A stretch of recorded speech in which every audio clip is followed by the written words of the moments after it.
मी सचिन बळे यांच्याकडे जाणार आहेच. मराठवाड्याचा आपण आढावा घेणार आहोत. सचिन,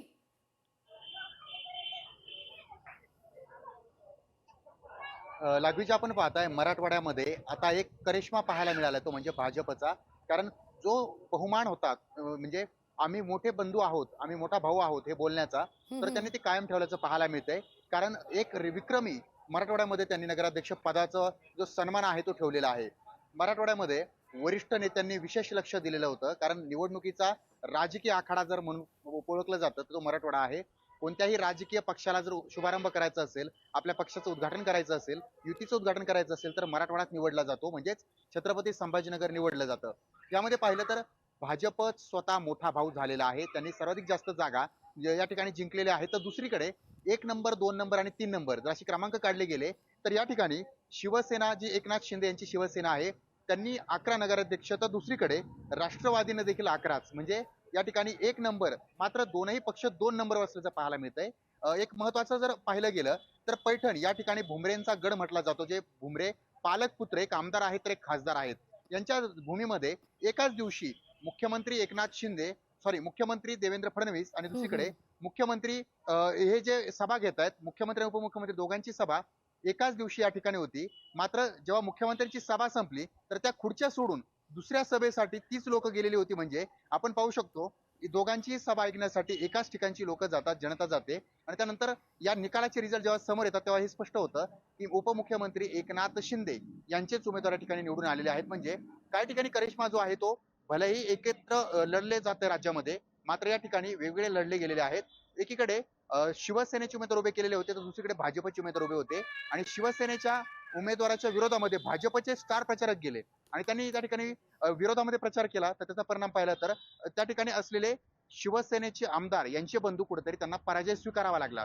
आणि एक म्हणजे मराठवाड्यामध्ये हिंगोली या ठिकाणचं जे चित्र पाहिलं गेलं तर संतोष बांगर जे आमदार आहेत, तर मुटकुळे जे भाजपचे आहेत, एकमेकांच्या विरोधामध्ये थेट कुस्ती करण्याच्या भूमिकेमध्ये निर्माण आलेले होते. एकमेकांच्या विरोधामध्ये टीकास्त्र करत होते. एकमेकांचा वाद जो होता तो जग जाहीर होता. म्हणजे एकमेकांच्या थेट मुळाशी उठणं जे म्हटलं जातं ते या निवडणुकीमध्ये पाहायला मिळालं. हे चित्र जे होतं ते छत्रपती संभाजीनगर नंतर हिंगोलीचं होतं. आणि त्यासोबतच वैजापूर या ठिकाणचा जो आमदाराचा भाऊ होता तो उभा होता. आमदार पूर्ण ताकदीनं मैदानावर उतरले, मात्र त्यांना विजय मिळाला नाही.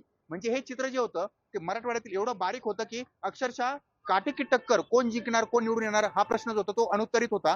आणि त्यासोबतच बीडमध्ये तर अक्षरशः निवडणुकीच्या वेळेला देखील राडा झाला. आणि त्यासोबतच ज्या दिवशी काउंटिंग होतं म्हणजे आजही राडा पाहायला मिळाला. एकमेकांच्या विरोधामध्ये जाणं, एकमेकांना टीका टिप्पणी करणं हे कायम असल्याचं पाहायला मिळालं. तर दुसरीकडे काँग्रेस जो आहे तो छत्रपती संभाजीनगरमध्ये अनपेक्षित विजय त्यांना मिळालाय. कारण 2 जागा त्यांच्या निवडून आलेल्या आहेत. शिवसेना उद्धव बाळासाहेब ठाकरेंची एक हं. जागा, शिवसेना शिंदे सचिन, यांच्या दोन थेट जागा, विचारते. तर खरं तर भाजपला फक्त एकच मराठवाडा म्हटलं तर मात्र शिवसेनेचा बालेकिल्ला मानला जातो, गड मानला जातो. इथून सेनेचे मोठ्या प्रमाणावर आमदार सुद्धा प्रतिनिधित्व करताना दिसलेले आहेत आजवर महाराष्ट्राचं. या आमदारांनी आपापल्या विभागातील नगराध्यक्ष, नगरसेवक काही निवडून आणले आहेत. काय प्रगती पुस्तक आहे, उत्तीर्ण झाले आहेत की लाल शेरा दिसतोय?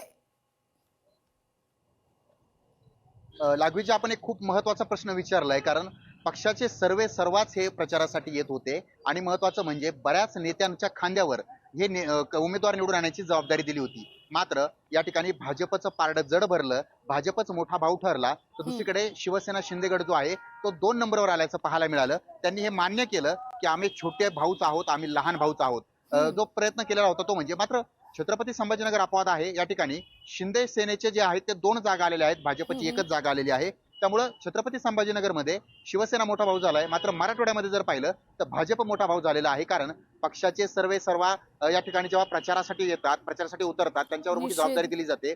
मात्र काही ठिकाणी अपयश देखील पदरी पडल्याचं पाहायला मिळतं. म्हणजे हं, हं. जनतेचं मतच जे आहे ते सर्वाधिक जास्त रिझल्ट जो आहे अगदी, तो बदलू अगदी. शकतं. त्यामुळे हे किती छत्रपती संभाजीनगर आणि महायुतीमध्ये जरी मराठवाड्यातलं असं मोठं म्हणत उदाहरण आहे. असले, छोटा भाऊ नाही, मोठा भाऊ नाही, आम्ही जुळी भावंड आहोत, असं जरी म्हणत असले तरी ग्राउंडवर मात्र वेगळंच चित्र पाहायला मिळतं.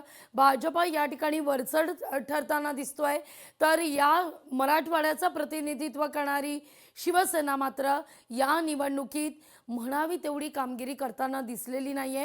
अभ्यास अधिक करण्याची गरज आहे मनपा निवडणुकांच्या दृष्टीनं. सचिन, धन्यवाद तुम्ही दिलेल्या एकूण सविस्तर माहिती करता. लोकशाही मराठी ऐका, पहा, जागरूक रहा.